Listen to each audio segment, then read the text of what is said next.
that's another thing that we have in common, is that I think we're both very high on the creativity scale. And you certainly are super high on the creativity scale. That's why we even do this stuff and are willing to embrace these types of methods in our practice, is because we're always looking for some new tool that we can use to help get better results for our clients. And that type of Yes. creativity leads us in these kinds of directions. And that's why we're sort of on the cutting edge trying to explain this to other clients, because as far as I know, this is a point that we make in the article that's being published in the Champion, is these methods, the psychodrama methods, have been used in the trial practice for decades. But as far as I know, you and I are the only ones that are really exploring the application of them in this way to the sentencing process. Over 1 million Americans face sentencing every year, and it will be the most important day of their lives. But we don't fully understand the system, how broken it is, and what we can do to make it better. I'm Doug Passon. I'm a 25-year criminal defense lawyer and a sentencing expert. My goal is to bring more awareness, more fairness, and more humanity to the sentencing process. So, are you ready? Then let's get set for sentencing. Hey, everybody. Doug Passon coming to you from a very remote, secret, undisclosed location. Not Studio 35, 53. No, actually, I'm in Denver. I'm on vacation. The weather is much, much better here than it is in Scottsdale right now. So this is what we're doing. We're on the road. This is the Set for Sentencing Roadshow. And I am so excited to welcome back my good friend and colleague, attorney extraordinaire, Patrick Barone of the Barone defense firm in the Detroit, Michigan area, Birmingham to be specific. I'm going to say hello to Patrick and then tell you all about what we're doing today. Hello, Patrick. Good morning. Good morning, Doug. I am also not in my office. I am in northern Michigan enjoying a beautiful lake view and a Oh, good. nice And crisp Michigan morning. what is that? What's the temperature? Temperature, what is the temperature? The temperature is 72. Very nice. Very nice. Well, okay, so now that we've established that, let's talk about this. So, besides, I already said attorney extraordinaire, great, but and that's the truth. Patrick's at the top of his game, and he's been practicing for more than 30 years, I would venture to say. But besides being a phenomenal criminal defense lawyer, here's what is special about Patrick. He brings an unprecedented skill set to the world of sentencing in the form of something we have been talking about before. It's called psychodrama. Patrick is a certified trainer, educator, and practitioner of this amazing process of psychodrama. He's going to talk about what it is, but just in a nutshell, this is a therapeutic technique, and what it does, it's different than your traditional therapy. It uses dramatic and role playing methods to explore emotional and psychological issues. And at the end of the day, I think the key here is what it helps us do is build the bridge of empathy at sentencing. It can be our secret weapon. So that's what Patrick and I are going to talk about today, psychodrama at sentencing. Now, this is not Patrick's first rodeo on Set for Sentencing. I think it's his third appearance, but we did a deep dive, like a whole big picture view of what psychodrama is. And I looked at what episode that was, Patrick. It was 8. Wow. And it was almost 2 years ago to the day. It was July That's 18th. And wow. Time so, and flies. I know, it's crazy. And so I'm going to put a link to that in the show notes because we talk more in a more general sense. We're going to try not to cover all of that ground here and really get to the nitty gritty of the sentencing stuff that we can start using right away. But this, not for nothing, this is episode 95 that we're doing today. So, Well, how crazy. congratulations on that, Doug. As you know, not many podcasts make it that far. Well, thank you. I'm kind of proud of that because I did not want to be the guy that started the podcast and then quit after like 10 or 20 episodes. So we're still going strong, and I love that. But here's what's cool. So since episode 8, which is 2 years ago, I think for the most part we were talking about this in a little bit more of an esoteric way, just like how great would it be to really start drilling down and using some of these actionable techniques in sentencing. I can't remember if we had done it yet or we're just on the forefront. We had one time Okay. in the All one right. case that we brought you in on. Okay. Where we did the psychodramatic letter writing exercise. Exactly. And Yes. we're going to talk about that. Ooh, keep them Yes, in we are. suspense. That's called foreshadowing in the world of filmmaking. So, but since then, in the last 2 years, Patrick and I have been using this more and more often with really, really incredible results. And so that is really what we're going to talk about. How can we use this at sentencing?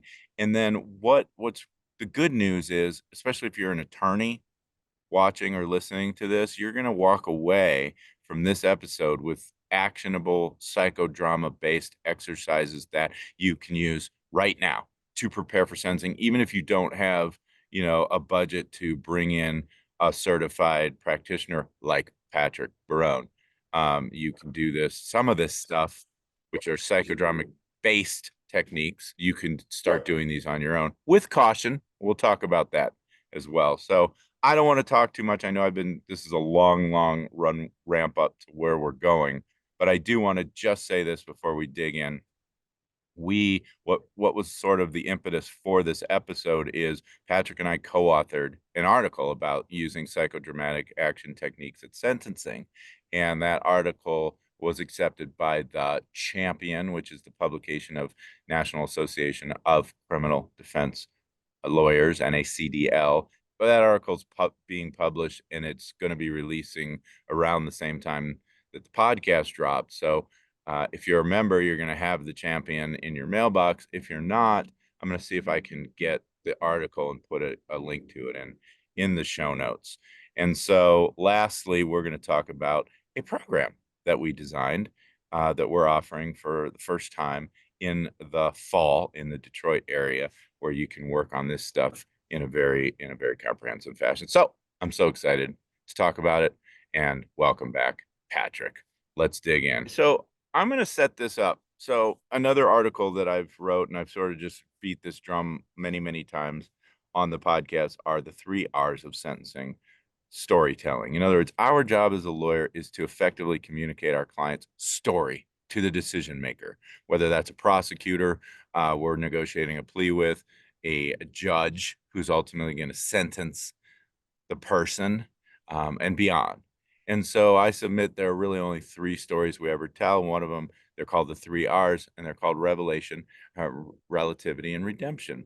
And psychodramatic action techniques are deeply relevant, arguably to all 3, but I think the first one is where we really is the place we start.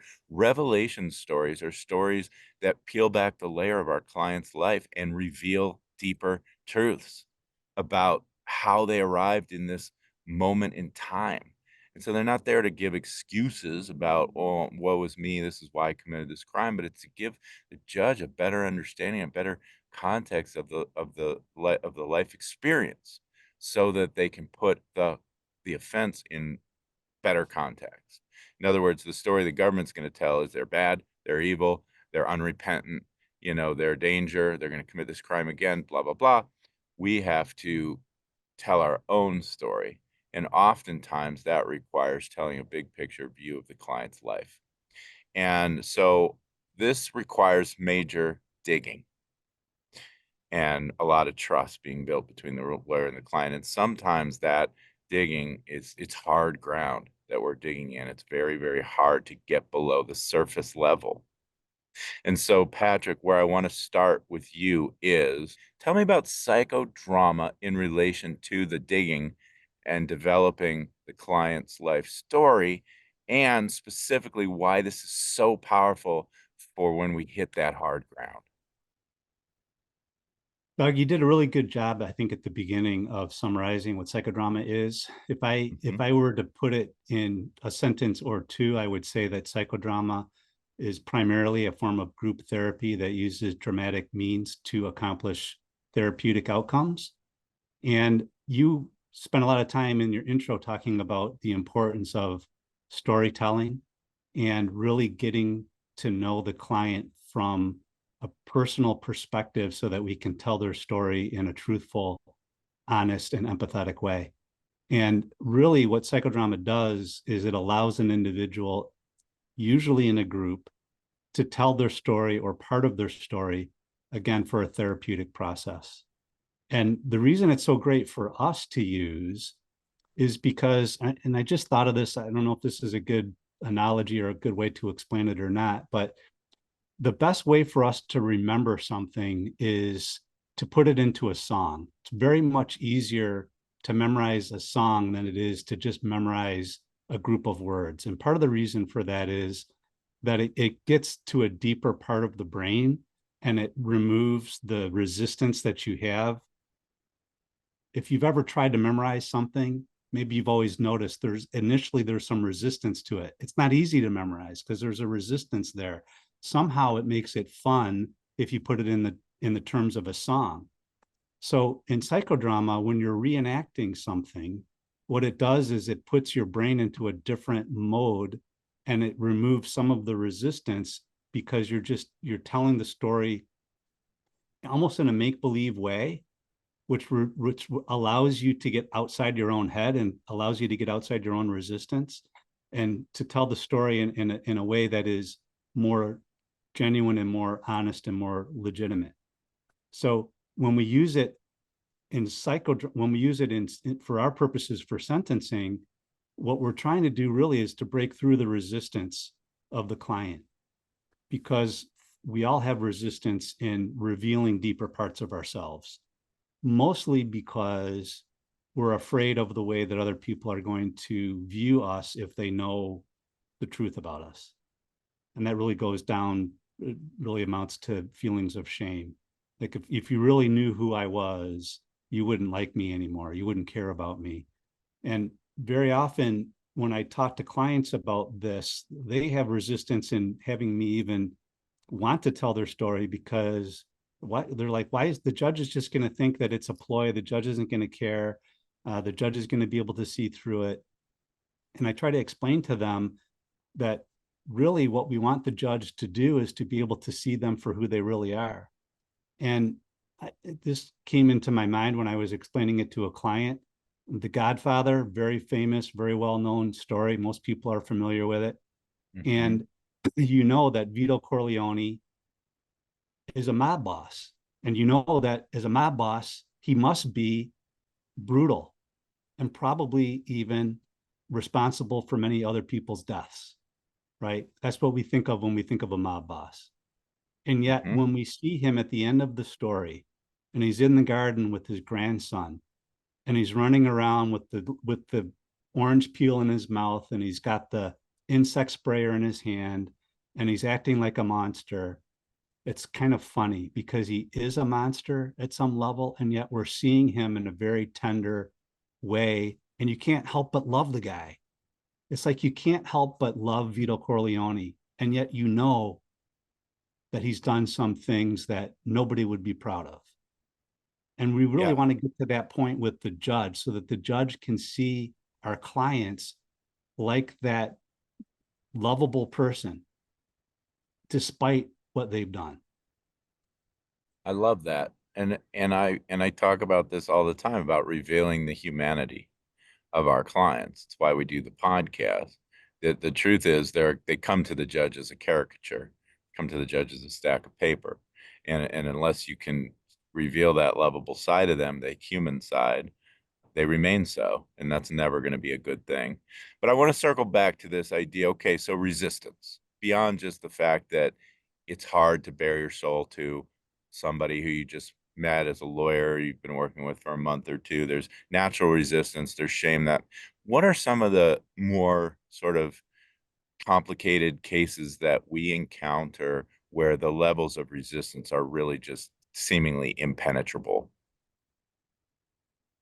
Often it's the facts of the crime. For example, if we're handling a case that's involving pornography, for example, or especially child pornography or the production of pornography, or even when someone has an addictive pathology that has either led them to commit a crime or has been part of the crime itself. It's really sometimes just the facts of what's either alleged or what is known to have been the root cause for the criminal behavior. And those are things that most people are not proud of. Most people who are indulging in that type of behavior, if they could stop, they would. That's been my experience. And so, of course, there's going to be resistance in owning up to that, and really owning up to it at a not just at the level of claiming or accepting responsibility for it, but it's deeper than that. Claiming and acknowledging the responsibility of the trauma that led to them being in that position to begin with. And almost always, as you know, Doug, there's almost always not just one event of deep trauma, but a series of events of deep trauma that have led to them being in our office and that predicated or that predated the commission of the crime. And presumably when you plead guilty, you're there to make sure the judge understands that you're sorry, that you fully understand the consequence, the implications of your conduct. Because the judge doesn't want to just hear, I'm real sorry. Everybody says it. They want to hear a real true understanding that you know what you did and why it was bad. And they want to give some hope that you're not going to do this again. And so sometimes we meet resistance, walls of resistance, which is, yeah, I pled guilty, but I don't know, maybe there's buyer's remorse. Maybe they felt like they were kind of pushed by the powers of the government. They had to plead guilty because they didn't want to go to trial. Maybe they feel like they did some stuff, but not everything the government is saying. And we don't want to be in a place where a client isn't going to be able to accept real responsibility for what they've done. If that's the case, then go to trial. Like, don't plead guilty, because you can't plead guilty and then say, I just pled because, I didn't want to go to trial. It's never going to work that way. So you want to peel back the layers, crack them open, and get them to a place of some understanding so that they can communicate more effectively. And so I remember one case in particular where we had that wall of resistance, and there was, it was going to be deeply problematic if the client in their current state of mind went before the judge and said and had to explain themselves. But I remember that case, of course, and I was thinking about that case particularly when you asked me the initial question. The reason I was hesitating is because, and I'm probably being too technical when I think of it this way, but you mentioned when a client needs therapy. And the purpose of bringing me in, for example, or bringing me in along in tandem with my wife, who is a clinical psychologist with more than 30 years of practice, particularly with clients with high degrees of trauma, is not to put the client through therapy. That we would not be available for that. And you Doug, and me as well, but I know you have a whole cadre of therapists that you refer to for those purposes. Sometimes therapy and ongoing therapy is helpful as part of the mitigation strategy. right. Now, where things get a little fuzzy is, this because we worked with this particular client over a 3 or 4 day period, and we were doing all of these different methods with them to help them understand their story better so that they could tell the story in a more compelling way and to take responsibility and actually have some contrition. That was really what the problem with that client was, is they were not able to express any degree of contrition for what they did. And you had a sense, and of course we did as well when we were brought in, that if he was not able to go there, he was either going to do more harm than good if he was going to make a statement, or he wasn't going to make a statement at all. And that was really the decision point. Are we going to have this guy make a statement? Because if he's going to make the statement that he's already provided to us, it's going to make things far worse. And he was facing some pretty significant exposure on that case. He could have been sent to prison for a long time because of the allegations, because of what he was alleged to have done and what he pled guilty to. And the sentencing guidelines, all of that suggested that the judge could have put him away for a long time. And this particular individual lived a very affluent life. And for him to be put in prison was beyond frightening. Yeah. And yet he wasn't able to get to that point of contrition. When we did work with him over that period of time, his wife was present. She wasn't part of the work we were doing, but she was present. And she told us how therapeutically beneficial the work that we had done with him was. But that wasn't really the objective that we had. The objective that we had was to help uncover his story. Well, let me back up a minute, because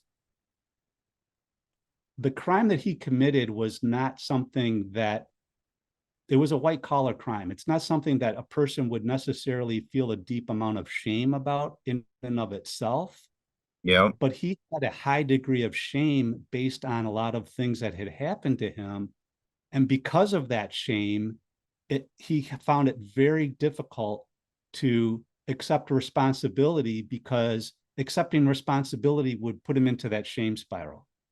So what we had to be able to, one of the things that we needed to do in that case was to help relieve and help him heal from some of that shame, so that he could be a little bit more transparent, so that he could actually be honest when he went into court.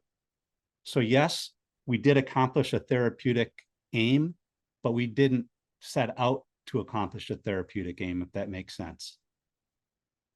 It does make sense. And give me a sense, like we were there for a weekend and it was you, me, it was Elizabeth, your wife, and the client. And I think we did 2 days of exercises, psychodrama therapy and exercises, if I'm not mistaken, if I remember that correctly. But what's typical? Is that normal? 2 days? Is it a day? Is it a week? How long does this take? It takes as long as it needs to take, I suppose, would be a very oblique way to answer that question. Okay. It takes as long as it needs to take, and as long as we have allowance to take, because not every client nor every attorney has the means or the ability or the time to devote to something like this. So there are methods and means that we're going to talk about that can accomplish very impactful things in relatively short periods of time. If we have the luxury of time and there's a need for it, in this case that we're speaking of, there was a need for it, because the shame was so deep that it was impossible, as you've already alluded to, it was impossible for him to accept any, even though he pled guilty, which is the irony of it, it was impossible for him to truly accept any degree of responsibility for what he did. And that's what psychodrama can do. And once you've removed the trauma, therefore the shame goes away with it, and the person can, from that point forward, again, they can be more real, they can be more transparent, they can be more connected. Well, and I think this is a good time to point out that we really share a very similar philosophy about our practice, which is, yes, our job is to deal with what's right in front of us, which is the criminal case and the sentencing, but there's sort of a bigger mission, which is, can we, through this process, give our client the tools to improve their life so that they can actually come out of this horrible traumatization in and of itself going through a criminal case. But can they come out the other side somehow better, stronger for having been through the journey, right? And live their life in a way that's going to be more productive, less chaotic, more meaningful, and not in trouble, obviously. And so there is that. I think there's a secondary benefit to this, where we are trying to deal with what's right in front of us, but they're going to go on a lot of times having learned some stuff and being able to use it and really change their lives. And yeah, it is kind of awkward, these exercises, and they are uncomfortable. And I think that is where growth happens. A friend of mine told me there's no growth in the comfort zone and no comfort in the growth zone. So it's okay to be that this is awkward and seemingly kind of weird. I think that's kind of the point in a lot of ways, right? Well, I remember when we first met, Doug, and you flew into Detroit, we were working on that case together, and we spent a day together, and it became quickly evident to me, and I think both of us, that we are kindred spirits, because we think about ourselves and our relationship to our clients and what we do as lawyers so similarly. And most recently, we were working with a client. This was just a few weeks ago, and I had brought you in on this particular case. The client hadn't met you yet, and you were sort of introducing yourself and talking a little bit about the type of work you would do. And I heard you say almost exactly those same words to the client. It's the first time that I had heard you put it in those terms before. But you basically said to the client, I want you to give me permission to help you in this case in such a way that you're actually going to be better for all of this having happened to you. And you're going to end up being able to live a better, more productive life. And the client was so relieved to hear you say that. And I thought, that's exactly the way that I view my role with my clients. Can't accomplish that with every client, but when the client and you can work together in such a way toward the defense of their case to achieve the type of outstanding result that we want, not just in the courtroom, but in that person's life, that's the most rewarding thing of all for me. I love that. And I will say, there's a lot of lawyers that would disagree and say that's not our job. We're not therapists. We're not social workers. Our job is to get to the facts and figure out the law and keep our client at arm's length and not get personally invested in them or their story. And I mean, some lawyers, maybe they're just not capable of that. That's what I guess what we're here for. But the truth of the matter is, I believe fundamentally this is our job. And it's deeply integral to the representation and the ultimate outcome of the case. And if I can take it back to the 3 R's, these are our redemption stories.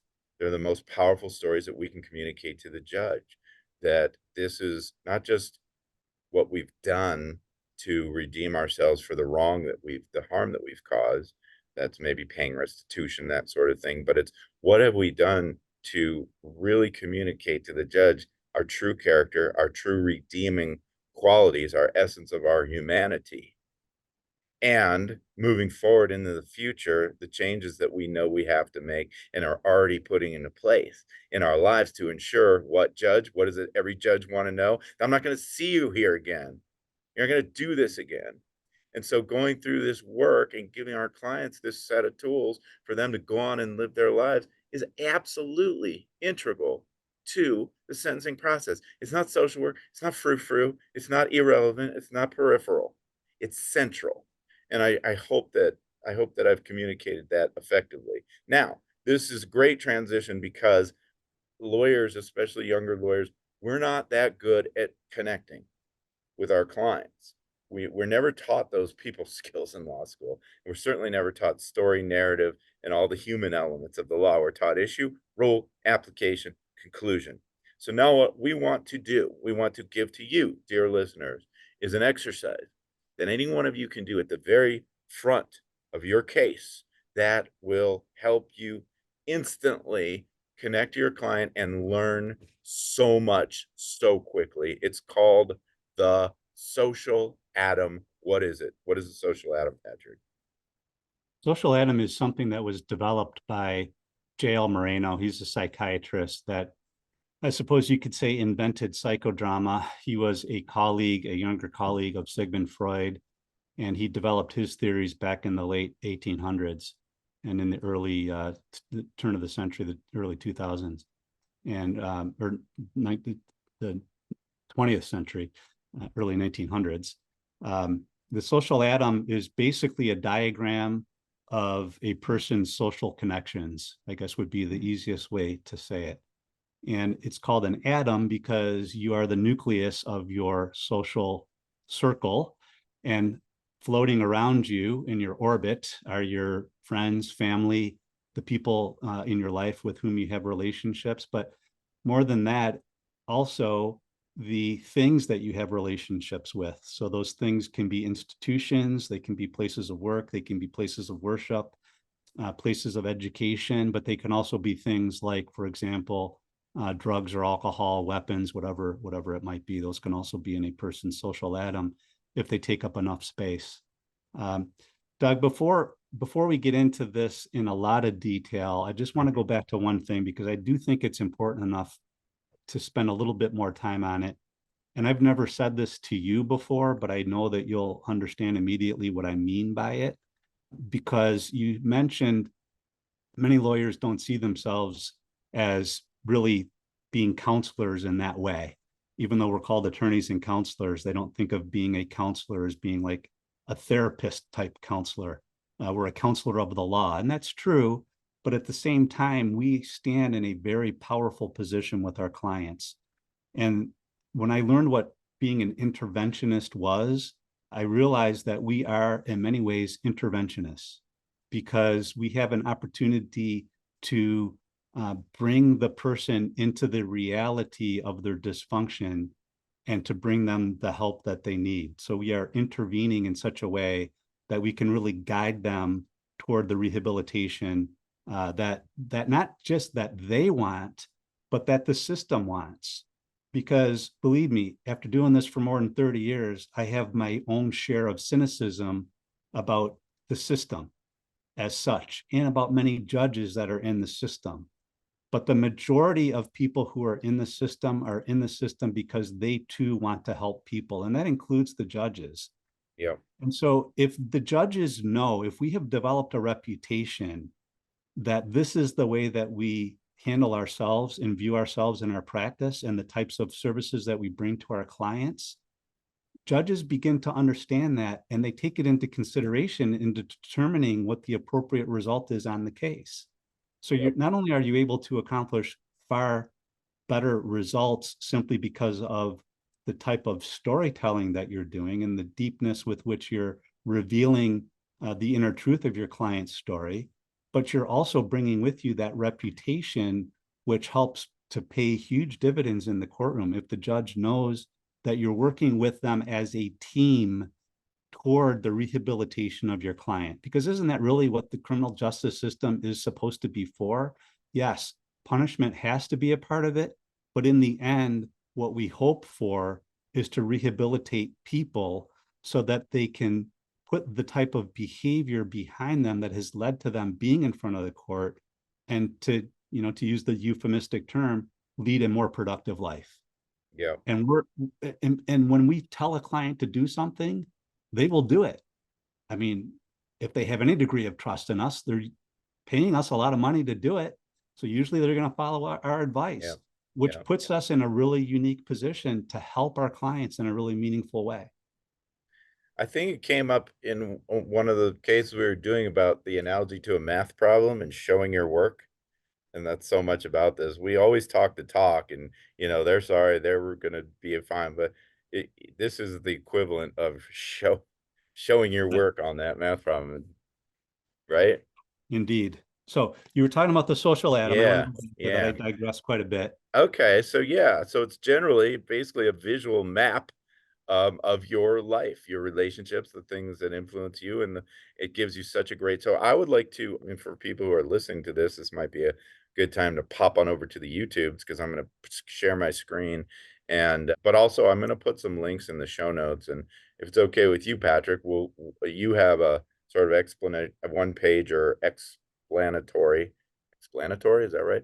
You have a document that explains the social atom and what all the images represent, the circles, the triangles, and the things, and how to go about doing this. Now, the social atom, one of the things that's so great about it is it's super simple to do. It's a very simple tool. Anybody can do it. It doesn't take very long.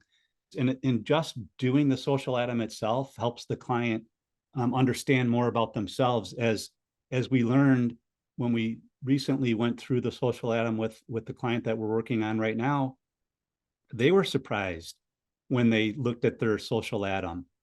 Because unlike the one that you're showing right now, you're not going to show that client's obviously because of confidentiality, but that client's social atom didn't have what this does have, which is grandma and grandpa. And I said to this client, I said, I'm a little bit surprised that grandma and grandpa aren't on here. You don't have any grandparents. And he said, yeah, I was surprised by that too. So something simple like this can reveal things about a client's life that they never really gave any thought to. And that Yes. already is helping us break through that resistance. So just so people, if you're not watching, what are we looking at here? This is, again, a visual representation of a person's life and their relationships. And it doesn't have to be people, it can be objects too, but everything has a symbol attached to it. So circles are for people, right? Or triangle. Well, you tell me, I see circles, squares, and triangles. What do those represent? Okay, so what you're showing here, just for clarity's sake, and so everybody knows that we're not revealing anything about a client, Right. this is a fictitious, this is not a real social atom. This is just a Yeah. simple example of what a social atom might look like. And what I would think of when I see this is that we're dealing with a female, because the circles are women or are gender specific for females, and triangles are for males. So Gotcha. first of all, when you can see, that's why grandpa is a triangle and grandma is a circle. Yeah. Me being a circle in the middle, it may or may not mean that the person is gender specific to being female, but they've put themselves at the center, which is what we typically ask them to do. And then you put relationships in your life as close or as far away as they feel to you at this moment in time. Now, you can do social atoms in the past. You can do social atoms in the future. We can talk a little bit about why you might want to do that and what the purpose of it and what it might reveal. Because as you know, we did a future projection social atom for the person that we're working with, for this young man, and it was interesting to see what the future projection looked like. We haven't actually processed that with the client yet, Yeah. but it was interesting just to look at. You could do a social atom of someone in the past, maybe before the trauma, maybe before the addiction, maybe before the arrest. And the social atom typically is going to look a lot different. Because there's dotted lines, triangle, dotted lines, circle too. So those are people who are deceased, right?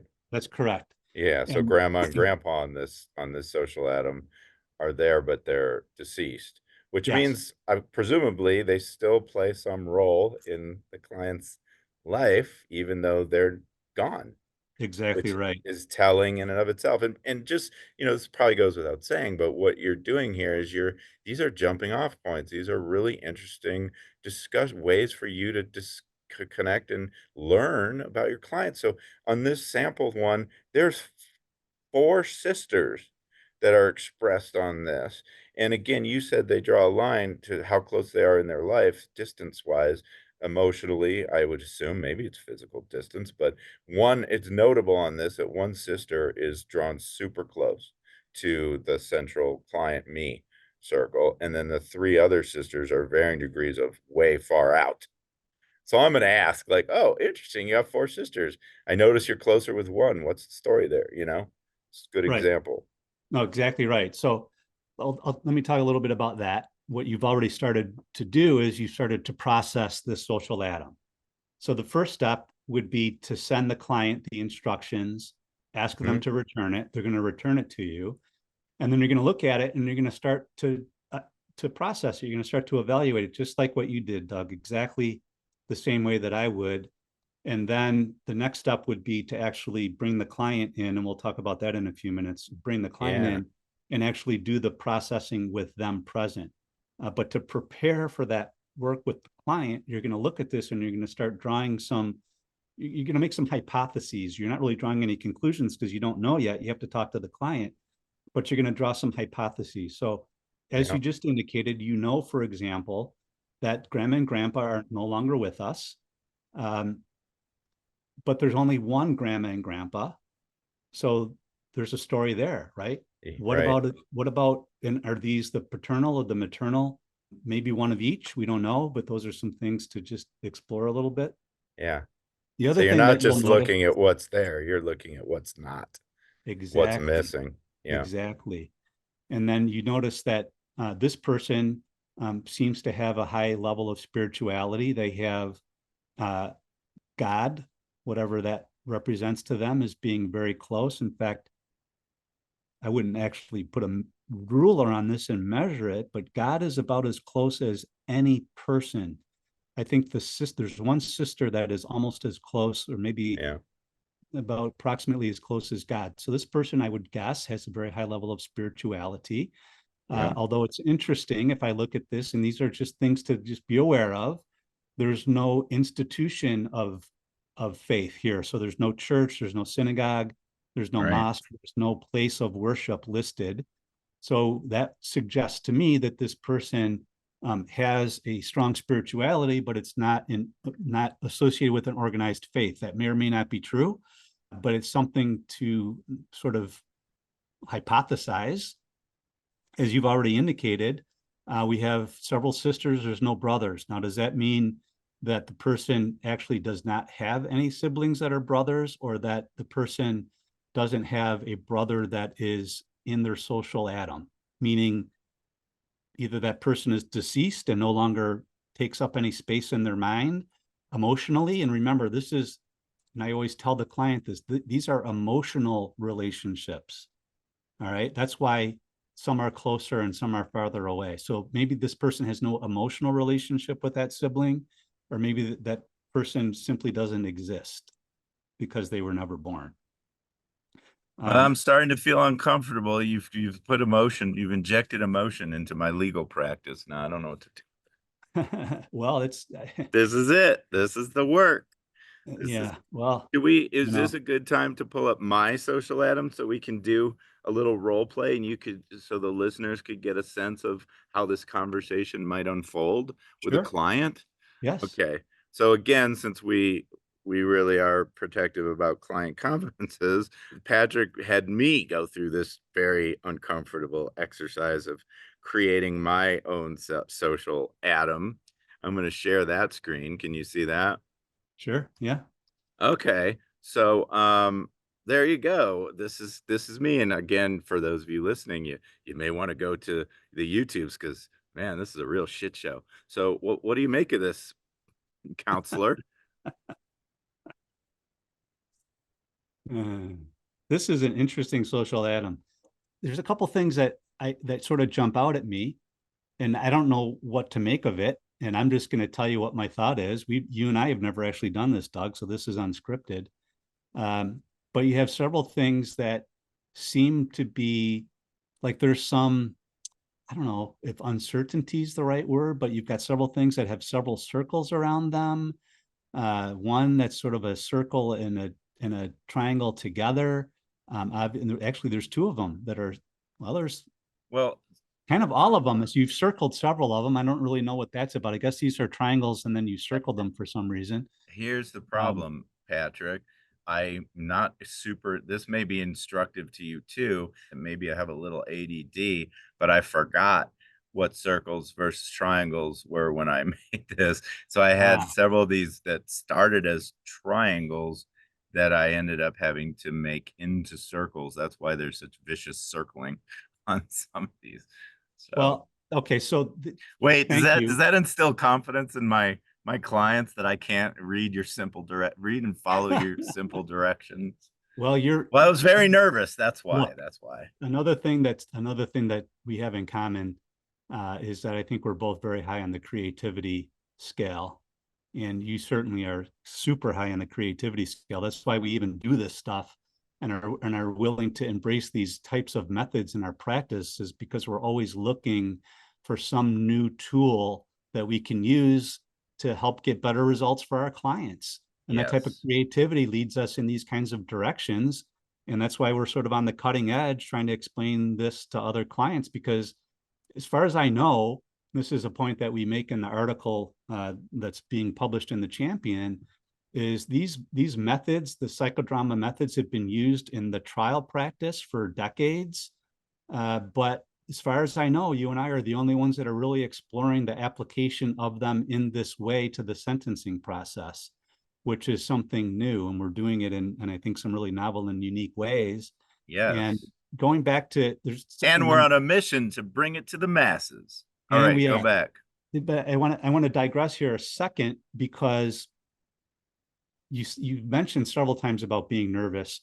When you first said to me that you wanted to actually do something like this on the podcast, I was nervous too, but probably for a different reason, or maybe not for a different reason as you. And that reason is that I know that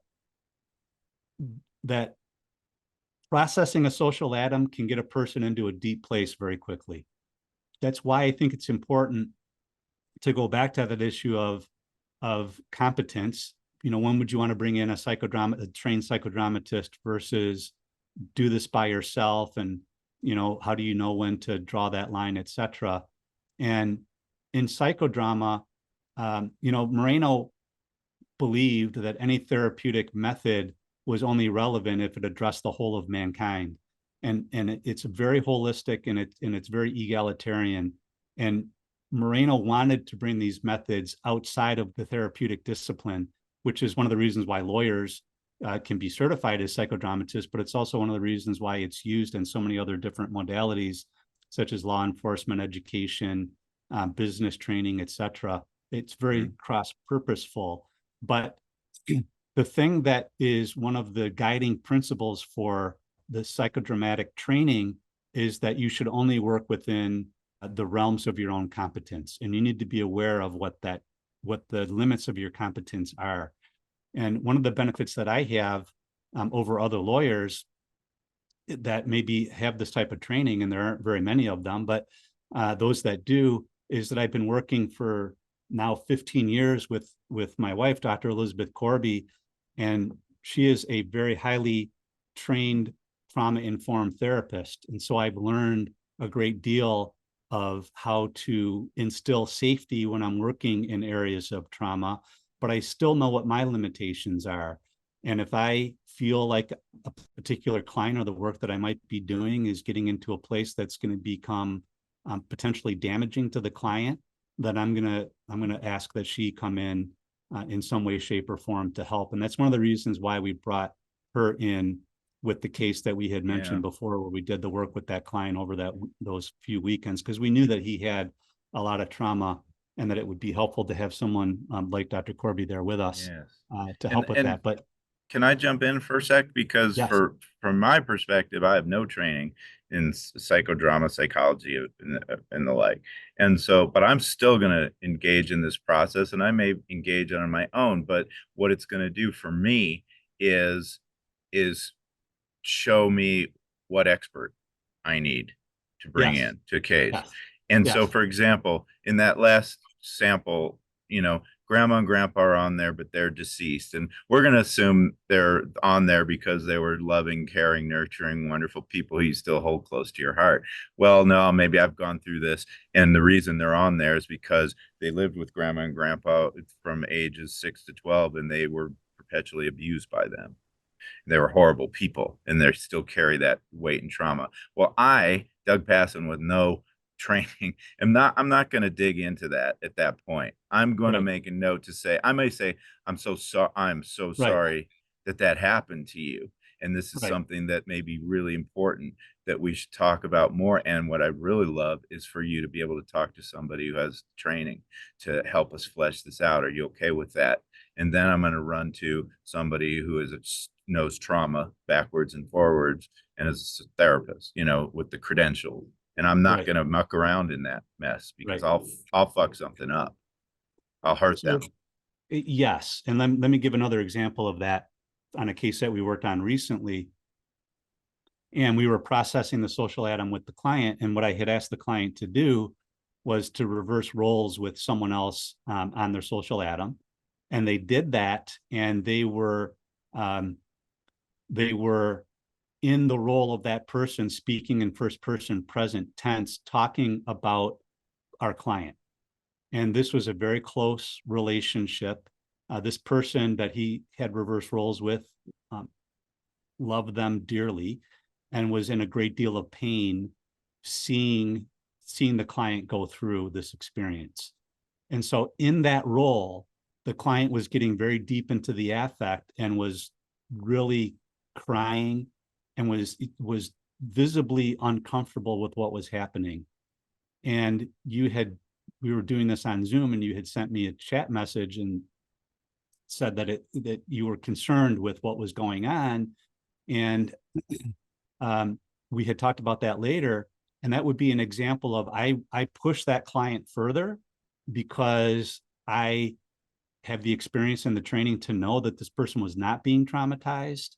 You felt like you had gotten to I'm speaking for you now, and you can tell me if I'm correct or not, but because we haven't talked about this, but you had gotten to the point where you were uncomfortable with what was happening, and wanted to basically stop. And if I hadn't been there, you should listen to those instincts and stop.